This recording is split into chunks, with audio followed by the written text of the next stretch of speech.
En ce mois de juin a lieu l'événement Dinner in the Sky. En quoi consiste justement Dinner in the Sky? Alors Dinner in the Sky, une table volante, 22 personnes tout autour qui sont installées comme dans un siège de Formule 1, vraiment confortablement, et au centre de la plateforme, les plus grands chefs bruxellois, dans le cadre de l'événement ici à Bruxelles, qui se succèdent jour après jour pour un lunch et deux dîners gastronomiques.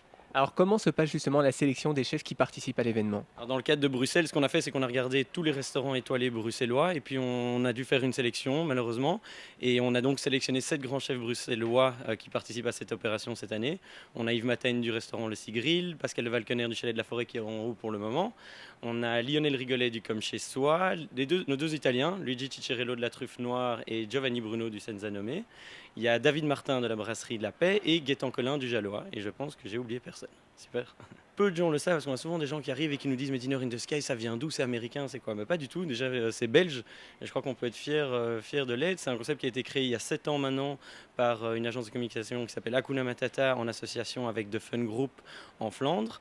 Un des clients de l'agence de communication Hakuna voulait communiquer autour de la haute gastronomie, c'était les jeunes restaurateurs d'Europe et donc autour d'un brainstorming l'idée est sortie de se dire mais pourquoi pas réunir 22 jeunes restaurateurs d'Europe autour de cette table, créer cette table, faire une photo et communiquer en tant qu'agence de communication autour de cette photo. Et puis le destin a fait qu'un journaliste de l'agence Presse Reuters était présent, a diffusé la photo mondialement. Et le lendemain, David Gessels et Stéphane Kerkhoffs, les propriétaires de Dinner in the Sky, ont reçu des mails du monde entier de personnes qui disaient on voudrait racheter les droits, comment ça se passe? Et donc ils se sont dit il y a peut-être un truc à faire. Et donc Dinner in the Sky a été créé comme ça il y a 7 ans maintenant.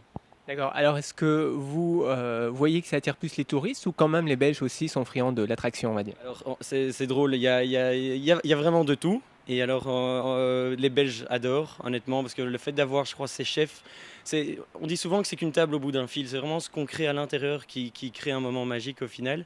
Et je crois que les gens reviennent et viennent surtout, en fait, pas pour le fait de manger dans le ciel, bien évidemment, c'est quelque chose en plus, c'est une expérience, mais c'est surtout pour le côté humain qu'ils ont avec ces chefs. Parce que voir ces grands chefs étoilés qui, la plupart du temps, sont dans leur cuisine, sont planqués, entre guillemets, on les voit parce que la plupart ont des cuisines ouvertes maintenant, mais on n'a pas cette interaction avec eux ici. On a vraiment ces chefs qui sont au centre de la plateforme, qui cuisinent pour les 22 invités, qui ont eu un discours avec eux et qui parlent. Et donc je crois que c'est vraiment cette expérience qui est magique. Et ça intéresse tant les Bruxellois que des gens du monde entier. On a des gens qui viennent de Russie. Hier, on avait deux personnes de Russie qui sont venues, des Japonais, des Chinois, des Australiens, des Anglais, qui ont pris l'Eurostar le matin, qui sont venus prendre un lunch et qui sont repartis l'après-midi. Donc on sent vraiment qu'il y a une vraie demande pour ça et que les gens reviennent vraiment surtout pour ce côté humain qu'ils ont avec le chef. Alors qui dit déjeuner ou manger dans les airs suspendus dans le vide dit aussi sécurité. Comment s'organise justement une telle mise en place? Alors, ça c'est clair et net que pour nous, la sécurité c'est le point le plus important. Donc vraiment tout est doublé, les câbles sont sécurisés plus de 2 fois.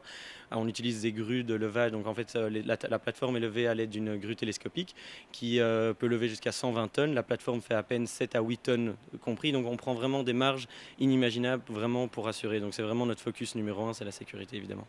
Alors en 7 ans, il y a dû avoir pas mal d'anecdotes, des petits couacs peut-être. Vous en avez quelques-uns à nous raconter? Je touche du bois, mais pour le moment, des couacs, non, jamais. Mais pas plus tard qu'hier, encore, il y avait une table où il y a 2 personnes qui ont finalement pas pu venir. Et donc plutôt, comme cette table, elle est quand même là, qu'on a ces 22 invités, plutôt que d'avoir 2 sièges de libre, on regarde dans la foule. Et il y avait 2 étudiants qui étaient là en train de prendre des photos et filmer. On leur a dit, c'est votre anniversaire. Ils ont dit, non, mais c'est pas grave, on va le fêter aujourd'hui. On les a invités, ils ont fait, vous êtes sérieux, on peut vraiment venir. On les a installés. Et voilà, ça fait partie du rêve, ça fait partie de la magie. Et puis, ça reste un souvenir mémorable pour eux. Alors pour ceux qui voudraient participer à cet événement, comment ça se passe? Ils viennent ici sur internet, combien ça coûte aussi? Alors le plus simple, toutes les informations sont sur le site internet www.dinnerinthesky.be. Le prix est de 250 euros TVA comprise. Alors c'est vrai que c'est un budget, mais c'est ce que souvent les gens nous disent en redescendant. Tous nous disent, en fait c'est un budget, mais quelle expérience magnifique d'avoir ces chefs qui sont là et qui cuisinent pour vous. C'est des menus gastronomiques 5 services qui sont servis. Donc il y a 2 mises en bouche, entrée, plat, dessert. Et tout le repas est accompagné de vin et champagne. Et ensuite ils redescendent, ils ont un petit café en bas et ils peuvent terminer leur aventure tranquillement.